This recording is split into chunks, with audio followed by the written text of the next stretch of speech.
Episode number 261. Sagar ఎవడి మాట వినడు. నందకిషోర్ గెస్ట్ హౌస్లో ఉంటున్న విశ్వ ఆర్గనైజేషన్ వాళ్ల మీద ఎవరో బాంబుతో దాడి చేశారని తెలిసి రణదేవ్ బిల్లా అలాగే రాఘవ్ బిల్లాతో కలిసి బయలుదేరతాడు సాగర్. వాళ్ళు దారిలో ఉండగా సాగర్కి అన్నోన్ నంబర్ నుంచి కాల్ రావడంతో అటెండ్ చేస్తాడు.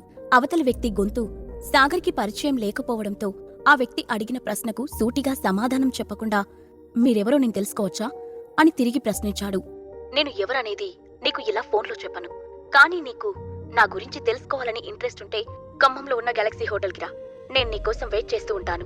విశ్వ ఆర్గనైజేషన్ వాళ్ల మీద బాంబ్ బ్లాస్ట్ ఎవరు చేశారో కూడా నేను ఇన్వెస్టిగేట్ చేయిస్తాను అని తను చెప్పాల్సింది చెప్పి సాగర్ సమాధానం కోసం ఎదురు చూడకుండా ఆ వ్యక్తి కాల్ కట్ చేసేశాడు. కాల్ కట్ అయిన వెంటనే సాగర్ తన ఫోన్ని ఒక క్షణం కళ్ళు చిట్లించి చూసి డ్రైవర్ వెంటనే కారాపు అని చెప్పి రాఘవ్ బిల్లా వైపు తిరిగి ఆ వ్యక్తి ఎవరో నాకు తెలియదు, కానీ నన్ను గెలాక్సీ హోటల్కి రమ్మని చెప్పాడు. నేనతన్ని కలవాలి అనుకుంటున్నాను అని అన్నాడు. సాగర్, నువ్వు ఆలోచించే ఈ డెసిషన్ తీసుకున్నావా అని ఆశ్చర్యంగా అడిగాడు రాఘవ్ బిల్లా.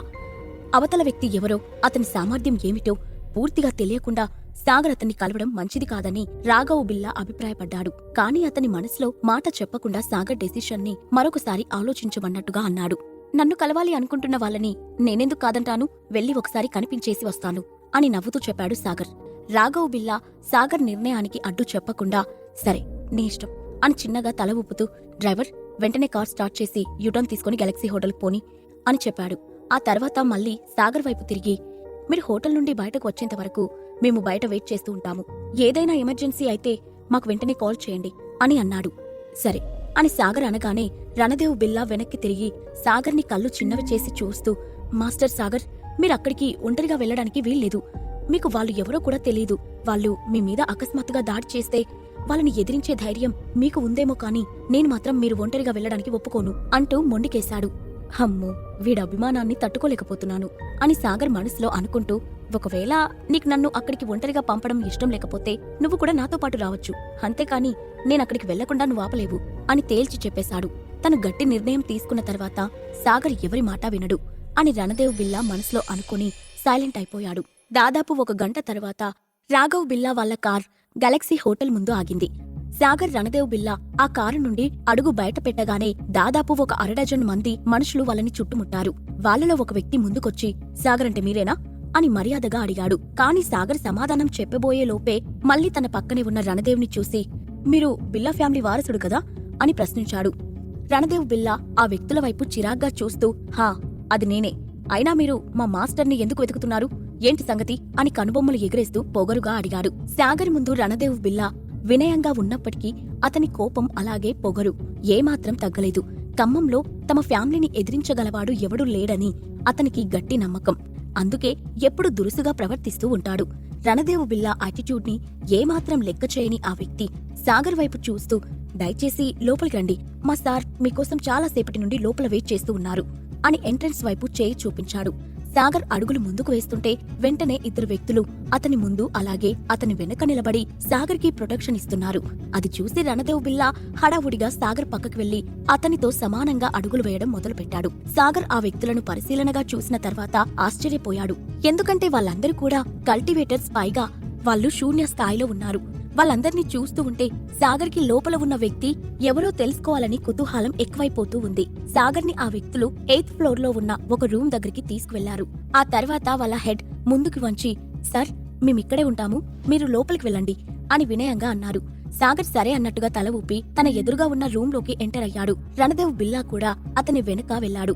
ఆ రూంలో దాదాపు సాగర్ వయసు ఉన్న ఒక వ్యక్తి చేతిలో సిగరెట్ పట్టుకుని గాల్లో చూస్తూ ఏదో ఆలోచిస్తూ కూర్చొని ఉన్నాడు.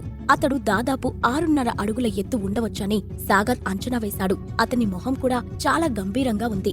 ఆ వ్యక్తి సాగర్ ని చూస్తూ పైకి లేచి రండి సాగర్, వచ్చి కూర్చోండి అని తన ఎదురుగా ఉన్న సోఫా వైపు చూపించాడు. సాగర్ కూడా ఆ వ్యక్తికి నమస్కరించి అతని ఎదురుగా కూర్చోగానే మిస్టర్ సాగర్, నేను మీ గురించి చాలా విన్నాను. ఈ రోజు మిమ్మల్ని ఇలా కలిసినందుకు నాకు చాలా ఆనందంగా ఉంది అని ఆ వ్యక్తి మర్యాదగా చెప్పాడు. ఆ తర్వాత సాగర్ పక్కనే నిలబడి ఉన్న రణదేవ్ బిల్లా వైపు చూస్తూ నువ్వు బిల్లా ఫ్యామిలీ వారసుడివే కదా, నీ కళ్ళలో ఆ పొగరు స్పష్టంగా కనిపిస్తుంది అంటూ గట్టిగా నవ్వాడు. ఆ మాటలు విన్న రణదేవ్ బిల్లా మొహం కోపంతో ఎర్రబడింది. అప్పుడు ఆ వ్యక్తి రణదేవ్ కళ్ళలోకి చూస్తూ, నేను జస్ట్ జోక్ చేశాను అంతే.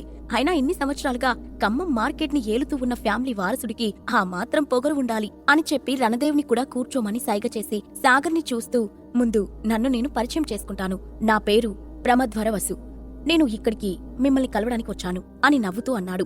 ఆ పేరు వినగానే సాగర్కి ఖమ్మం కింగ్ దగ్గర్నుండి వచ్చిన రాయబారులు చెప్పిన విషయం గుర్తుకొచ్చింది. దాంతో తన ఎదురుగుండా ఉన్న ప్రమద్వర వసుని కళ్ళు పెద్దవి చేసి చూస్తూ, హా, నా దగ్గర ఉన్న పవర్ పిల్స్ కోసమేగా మీరు నన్ను కలవాలి అనుకుంటుంది అని సూటిగా అడిగాడు.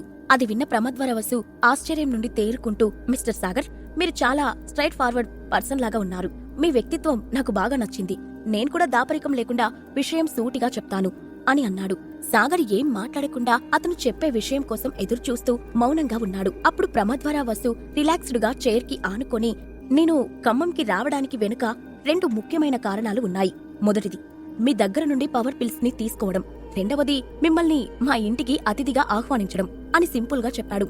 నా దగ్గర పవర్ పిల్స్ ను తీసుకోవడం అంత ఈజీ అనుకుంటున్నారా అని గంభీరంగా అడిగాడు సాగర్. ఆ ప్రశ్న విన్న ఆ వ్యక్తి నెమ్మదిగా కుర్చీలోంచి పైకి లేచి అటూ ఇటూ తిరుగుతూ, సాగర్, మీరు చాలా తెలివైన వారని నాకు తెలుసు. అందుకే మీరు నాకు పవర్ పిల్స్ ఇస్తారని నేను గెస్ చేశాను అని చెప్పి ఒక క్షణం ఆగి సాగర్ వైపు చూసి నవ్వుతూ, నేను మిమ్మల్ని కలవడానికి ముందే మీ గురించి ఎంక్వైరీ చేయమని కొంతమంది మనుషుల్ని పురమాయించాను. అప్పుడు మీకు హైదరాబాద్ సిటీలో చాలా ఫ్యామిలీతో గొడవలు ఉన్నాయని నాకు తెలిసింది. అందుకే ఆ ఫ్యామిలీల సంగతి చూడమని నేను కొంతమంది మనుషుల్ని పంపాను. ఇంకా మీ అగ్నిహోత్రి ఫ్యామిలీ వారికి కూడా మా వాళ్ళు వాళ్ళ దెబ్బను రుచి చూపించి వచ్చారు. కాబట్టి వాళ్ళు మిమ్మల్ని ఇబ్బంది పెట్టరని నేను భావిస్తున్నాను అని తను చేసినవన్నీ సాగర్కి వివరించాడు ప్రమద్వర వసు. అతని మాటలు విన్న సాగర్ కనుబొమ్మలు అనుమానంతో ముడిపడ్డాయి. అంత డైరెక్ట్ గా హైదరాబాద్లోని టాప్ ఫ్యామిలీస్ మీద తనే దాడి చేయించాను అని చెప్తూ ఉన్నాడు అంటే ఆ వ్యక్తి ఎవరికీ భయపడే రకం కాదని సాగర్ అర్థం చేసుకున్నాడు. అంతలోనే మళ్ళీ సాగర్ ఆ వ్యక్తి వైపు కోపంగా చూస్తూ, నా భార్య అఖిల అలాగే నా ఫ్రెండ్ శ్రావ్య కూడా నీ దగ్గరే ఉండి ఉంటారు కదా అని ఆవేశాన్ని అదుపు చేసుకుంటూ అడిగాడు.